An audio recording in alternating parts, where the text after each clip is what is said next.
Bonsoir, bienvenue dans Roleplay, l'aventure continue dans le monde d'Hearthstone. Et ce soir, c'est Aurore qui va nous faire le résumé des épisodes précédents. Alors, dans l'épisode précédent, nous étions comme des coqs en pâte à l'ambassade de Thrall, accueillis par Dame Liltom, donc qui est l'ambassadrice, qui a dit qu'elle allait faire en sorte qu'on puisse se rendre à Thrall en caravane. Et le temps de nous trouver une place, qu'on allait pouvoir se prendre des forces, apprendre de nouveaux sorts, et aussi faire des rêves et retrouver un peu les fragments de notre mémoire perdue et de notre sortie de Kerocrène. Voilà. Ah oui, et si, chose importante, une personne doit venir nous annoncer des choses très intéressantes sur un membre de notre équipe. La personne qui vous demande à l'entrée de l'ambassade est un Tskrang à l'air fatigué. Je m'appelle Fakramir. Je suis questeur et guérisseur au temple de Garlen. On nous a récemment amené un patient et je pense que c'est un de vos compagnons. Un nain salement amoché, trouvé à moitié mort dans les tréfonds. Oui, il y a des choses. Mais qu'est-ce qui vous a amené jusqu'à nous, monsieur ? Vous savez, l'information circule rapidement à Kratas. Votre histoire est déjà bien connue. Il faut dire qu'elle a de quoi enflammer l'imagination. Bon, écoutez, je vais être franc avec vous. Votre ami, si c'est bien lui, est en piteux état. Je ne pense pas qu'il survive. Mais il a demandé à vous voir. Il ne se rappelle pas de vos noms. C'est un peu ce qui m'a mis la puce à l'oreille qu'il s'agissait de votre groupe. Mais il a pu donner des descriptions relativement fidèles. Et maintenant que je vous vois, je pense que le doute n'est pas permis. Venez avec une escorte si vous le souhaitez, je m'en moque. Le patient est au temple de Garlen, là sur la place. On sent qu'on est à Kratas, là. Mais on vous accompagne séance tenante. Donc, bien vous suivez le Tskrang sur la place. Après avoir pris le temps quand même de s'équiper, oui, on part avec des armes, tout ça, voilà. Je sais que c'est la vie à l'ambassade, tranquille, mais quand même. Et donc, c'est le milieu de la matinée.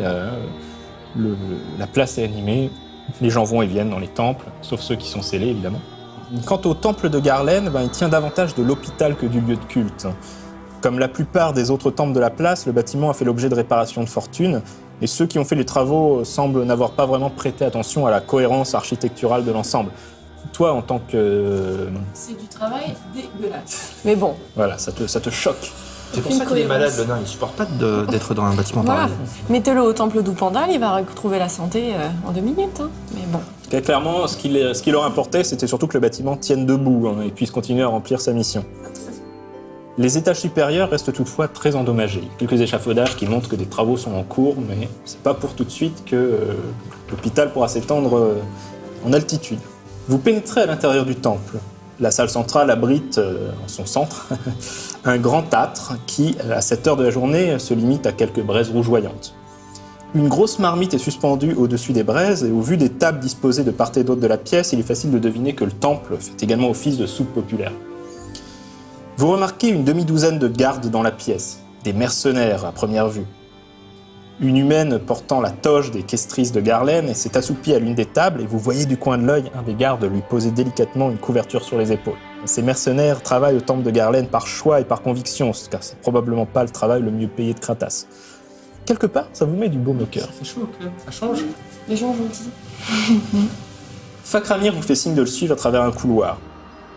Les différentes salles du temple sont autant de chambres contenant jusqu'à une douzaine de lits. Dans une des salles, une questrice elfe aux cheveux argentés donne des instructions à 2 autres questeurs plus jeunes.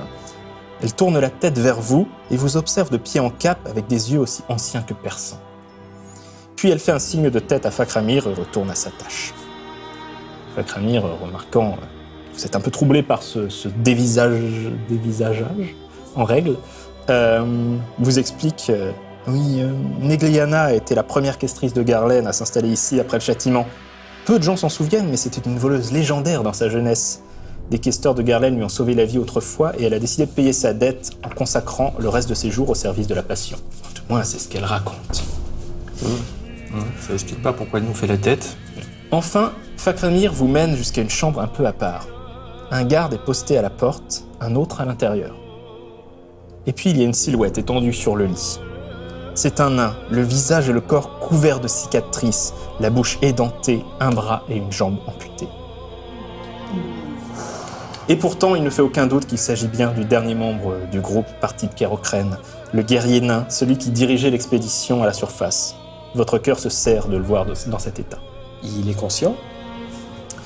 Fakramir vous explique qu'il a été découvert il y a une douzaine de jours dans les tréfonds par des membres de la guilde des pieds silencieux et doigts agiles. Apparemment, vous les avez croisés. Ils s'étaient égarés dans les tunnels. Les passions doivent avoir un drôle de sens de l'humour, puisque c'est justement en errant dans les catacombes qu'ils sont tombés sur lui. Quand ils l'ont amené, il était vivant mais inconscient. Il n'est revenu à lui que cette nuit. Comme s'il avait entendu les paroles du Skrang, le guerrier nain pousse à ce moment un long râle plaintif. Mon groupe, je dois les trouver. Un Skrang, un orc, une naine, une humaine. Je ne me rappelle pas leur nom, mais je dois les prévenir. Nous approcher quand même. Voilà. Oui. On voit son chevet. C'est vous. Les passions soient louées. Je suis désolé, tellement désolé. Tout est de ma faute. J'avais tout oublié. J'avais tout oublié, mais tout m'est revenu. Siran aussi s'est souvenu du rôle que j'avais joué, de ma faiblesse. C'est moi, je nous ai tous trahis. De quoi est-ce que tu parles? Qu'est-ce qui s'est passé? Des larmes roulent sur ses joues. Et là, vous allez faire un jet de perception plus volonté. 9 pour moi. Voilà. 7 pour moi. Je suis un peu choqué par la scène. 13 pour moi. 8.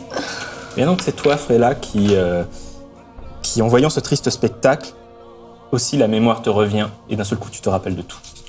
Wow. Ouch. Parce que c'est un nain, on a une connexion, je pense, c'est pour ça. Passé l'émerveillement en découvrant le ciel étoilé, bien vous avez vite déchanté. Le lever du jour révéla un paysage désolé, des terres malades et empoisonnées, avec des tempêtes de cendres. Chaque pas révélait toujours plus de corruption de la vie et de la nature, et le groupe était sans cesse harcelé par des créatures difformes et repoussantes. De jour en jour, le moral dégringolait. Le guerrier nain, en particulier, avait fini par sombrer dans la dépression, regrettant de s'être porté volontaire pour participer à cette expédition. Très vite, c'est l'éclaireuse, celle qui se fait désormais appeler Siran, qui s'était imposée comme la véritable chef du groupe.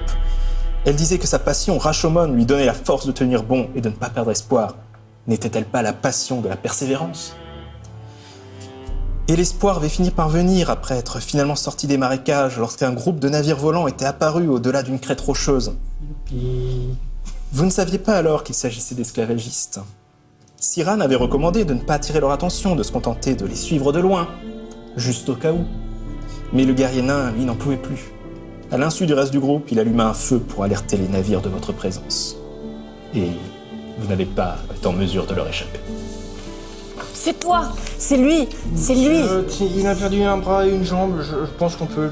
Enfin, ouais, Oui, et nous, on a claquer, perdu là. toute notre mémoire, on sait même plus d'où Bah, on lui vient. aussi. Non mais il va claquer, laisse faire. Je veux dire, il a été con. Il a été surtout désespéré. Ouais. Je pense qu'on était tous à ce moment-là. Bon, par contre, il n'y a que lui qui a allumé un feu. Ouais. plein milieu d'un marais, Ouais. Mais on va ramer pour retrouver l'endroit. Hein. Il n'y a qu'à demander où Tu est as- l'endroit le plus pourri du pays. Et probablement ce sera là. Moi, ce que je comprends pas, c'est que Siran, pourquoi elle en avait autant contre nous alors que c'était contre nous? il y a deux choses là. Mais ça soulève une question intéressante, effectivement. Mais je pense que c'est dû à ce qui est arrivé à sa passion à elle. Cela étant, je me penche sur notre ancien camarade. Tu as revu l'éclaireuse, tu as revu Siran. Elle te regarde, encore les yeux pleins de larmes. C'est elle qui t'a fait ça. Ils nous ont vendus à Vistroche, un horrible elfe corrompu, couvert d'épines. Alors nous avons pris de nouveaux noms, elle est devenue Siran et je suis devenu Ovan. Et nous sommes parvenus à nous échapper dans les tunnels. Je n'ai pas réalisé tout de suite qu'elle avait changé, que sa motivation n'était plus l'espoir mais l'amertume. Et quand elle s'est souvenue, elle m'a accusé d'être responsable de tout. Il ferme les yeux, les larmes se sont taries. Désormais, sa voix se fait lasse, résignée. Nous nous sommes battus. Mon instinct de guerrier a pris le dessus. Ma lame a traversé sa gorge. Je l'ai tué, vous comprenez? Ovan ouvre les yeux et vous regarde. Son regard est triste mais déterminé. Il sait qu'il doit raconter son histoire jusqu'au bout. Mais elle est revenue. Sa passion l'a ramenée à la vie et lui a donné le pouvoir sur ce qui était mort. Elle a lâché les morts après moi. Sa respiration se fait saccader. Sa main valide agrippe l'un d'entre vous. Fakramir tente de le calmer, mais il le repousse. Vous comprenez? Les passions aussi ont été corrompues. Rashomon n'est plus Rashomon. Il se crispe soudain, ses traits déformés par une douleur intense. On va essayer de le calmer un peu, de Fakramir l'apaiser. se précipite, invoque les pouvoirs de Garlen, mais c'est trop tard. Le guerrier nain, Ovan, vient de mourir. Lui-même suivait quelle passion? Sûrement Tistonius, la passion du combat. Fakramir secoue lentement sa tête reptilienne. Je suis navré, je n'ai rien pu faire. Il se gratte la crête, mais il avait raison, vous savez. Rashomon, autrefois, c'était la passion de la persévérance et de l'endurance, mais il n'existe plus.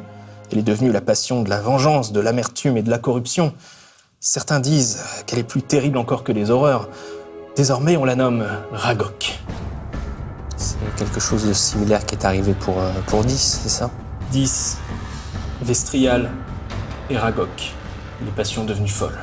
Et c'est au moment où il prononce pour la deuxième fois le nom de Ragok que le corps de Ovan se relève, les yeux blancs et le visage révulsé, déformé en un terrible rictus. Ses plaies se sont toutes rouvertes. Des vers, des insectes et des scolopendres s'extraient des ouvertures purulentes. Ok, là, on Et s'écarte. il y a un déjà. gros pain qui part. Eh bien, c'est parti.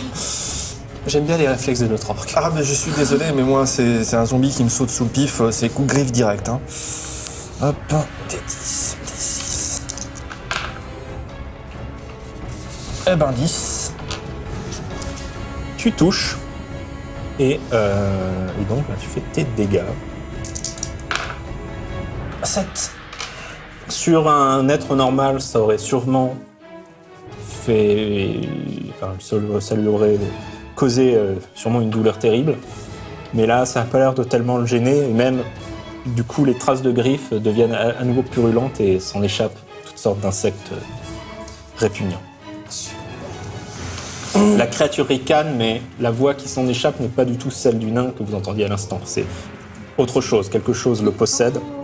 Il te rend la monnaie de ta pièce et te donne un vigoureux coup de son bras valide. Je sens qu'il va y avoir des... Si quelqu'un pouvait essayer de protéger le prêtre, enfin le quêteur. Ouais, je vais le... Donc, Je vais le faire combien as-tu en reculer. défense physique? Défense physique. Désolé, j'ai de l'armure physique. Défense physique 7.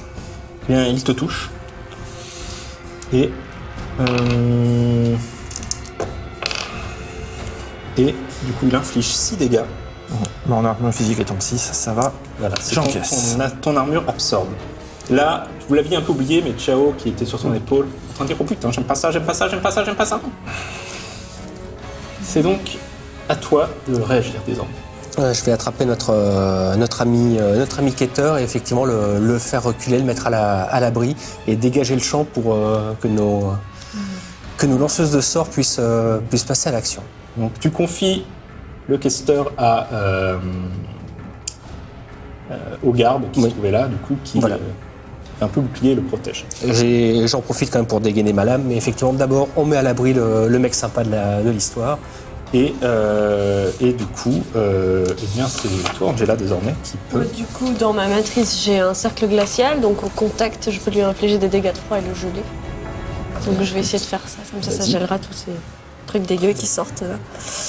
Donc 10 et 6. 7. Eh bien, tu franchis sa défense magique, donc tu fais maintenant les dégâts de ton sort. Infliger des dégâts de froid de niveau 4 à toutes les personnes se trouvant dans le Au cercle. niveau 4, ça veut dire que tu lances un des 6. Ah, pardon. Un des 6. 1. Malheureusement, son armure mystique absorbe les dégâts. Ça ne lui fait rien, Pas très bien. et par contre, son haleine fétide t'emplit les narines au moment où il ricane devant toi. Par contre c'est bien comme il y a du froid, ça fait la laine fétide Alors, et ça fait un joli petit nuage. C'est de la terre battue le sol ou c'est des...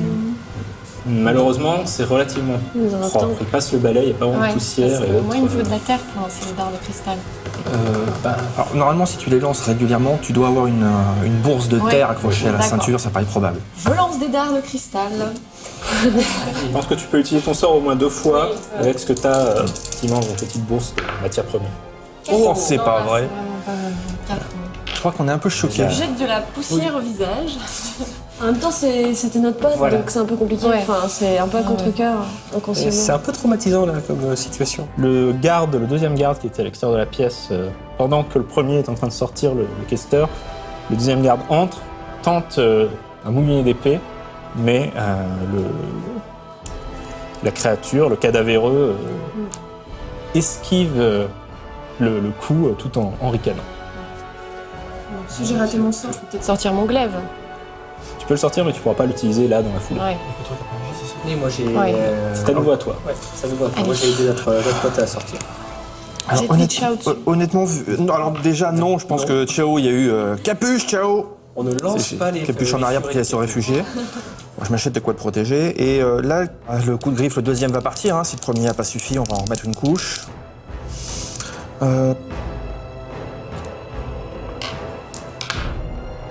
Oh, ça va mieux.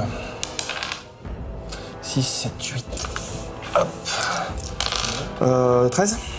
13, donc non seulement tu passes sa défense physique, mais tu as plus 2 à tes dégâts. Donc des 12 plus 2. Des 12 plus 2 les dégâts. Oui, c'est la force en fait. Je regardais pas au bon endroit. 8. Et eh bien voilà, à nouveau tes griffes fouillent sa chair, à nouveau ça te révulse, ça te répugne. Voilà, tu sens que malgré tout, tu es en train de l'user petit. Et voilà, la créature semble prendre un plaisir manifeste à se trouver en combat avec vous. Et attaque cette fois-ci l'élémentaliste. Oui, c'est vrai que j'ai pas compris ça. Ah, ok. Donc, Tu as des sorts à distance, essaye Ouais, de te planquer derrière moi pour. ouais, bah, je vais relancer puisque j'ai la. Attends, ouais, c'est pas à toi de Ah oui, jouer, c'est vrai. Déjà Ouais. tu vas te faire tabasser. D'accord. C'est à toi de jouer les punching Donc balls. tu as Allez. combien en défense physique? 7. Donc il passe ta défense physique. Et Surtout que j'ai une petite armure pour avant. donc 7 et 8, 15 plus 5, 20. 20 dégâts. D'accord. Moins ton défense, moins ton armure physique. Donc, ouais, j'ai une blessure grave. Donc sa main griffue t'attrape et te balance à travers la pièce Oh non. contre le mur et ça fait un mal de chien. Hmm. Tu t'es probablement fêlé une côte ou quelque chose. Ouais. En tout cas, là, tu n'es pas très Vaillante. vaillante. Presque combien de T'inquiète pas, ça. on est dans un hôpital. Attends. Oh non. Oh, je vais me faire soigner par des elfes. Il m'a envoyé 15, c'est ça? Non. Donc 20. 20, donc 17, donc 7. Donc tu prends 17 et prends en plus 17. une blessure grave. D'accord. T'as combien de points de vie au total? 30. 30. Donc il me reste 13. Non, 38. 38. 38, mais par contre, ouais, si tu prenais 30, tu serais inconsciente. D'accord. Donc, voilà. C'est à toi de jouer, François. Bien. Je pousse un cri de colère en voyant notre camarade passer à traverser la pièce. Je m'élance. Petite roulade par-dessus l'or, parce que voilà, faut faire style. Et je tombe sur lui, l'épée en avant. Et c'est là que je vais rater mon jet. Arme de mêlée, des 10 et des 8. Allez, j'y crois, je mets un dé de karma. Je suis motivé. On tabasse pas mes camarades. Bah, ça va. 12. T'as bien fait de mettre au début, karma. Oh purée, oui. En tout cas, donc, tu passes à défense physique, tu as plus 2 à tes dégâts. Yes, épée large, des 10 et des 8. Des 10 et des 8, plus 2. 9 points de dégâts. Ta lame le traverse de part en part. Ça l'amoche, mais ça ne l'arrête pas pour autant. C'est à toi, Angela. Je retente de le geler, hein. D'art spectral, ça peut être bien aussi. Oui, mais je l'ai pas dans ma matrice. Ah mince. Ah oui. Gèle-le. Voilà, je peux que le geler. Test. J'ai peur, mais je vais y arriver. Oh, 6. 6. Malheureusement, tu ne franchis pas sa défense magique.